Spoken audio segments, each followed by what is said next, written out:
মানে আপনি সৌদি আরবে নতুন যদি আসতে চান, আমি আপনাদেরকে বলবো আপনি যার মাধ্যমে আসবেন, ঠিক আছে, সে হোক আপনার আত্মীয় হোক বা দালাল, ঠিক আছে, লোকটা কতটুকু আসলে আপনার মানে বিশ্বস্ত বা কতটুকু সে আপনাকে মানে কথা কাজে মিল রাখবে, যতটুকু আপনার পক্ষে জানা সম্ভব আপনি জেনে তারপরে বিদেশে আসবেন।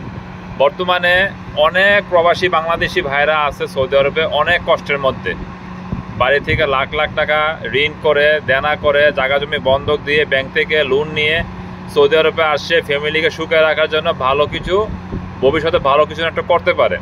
আসার পর ভাই যার মাধ্যমে আসে দেখা গেছে তাকে একটা 3 মাসের ভিসা ধরায় হাতের মধ্যে, তারপরে বলে যে ভাই তুমি কোনো টেনশন করো না, ঠিক আছে, কাজ হয়ে যাবে, তুমি রুমে থাকো, এই এতটুকুই বাস। তারপরে দেখা গেছে কি সে চম্পট, আর কোনো খোঁজখবর নাই। তো অনেক প্রবাসী বাংলাদেশি আমার সাথে যোগাযোগ করে, ওনাকে বলে ভাই আমি আসছি, দালালের কোনো খোঁজখবর নিচ্ছে না, আপনার কাছে কোনো কাজ আছে কিনা। আসলে ভাই শুনলে খুব খারাপ লাগে। তো যাই হোক, আমি আপনাদেরকে বলবো আপনারা যারা সৌদি আরবে আসবেন অবশ্যই আগে ভালো মতো খোঁজখবর নিয়ে তারপর আসার চেষ্টা করবেন। ভালো থাকবেন, আসসালামু আলাইকুম।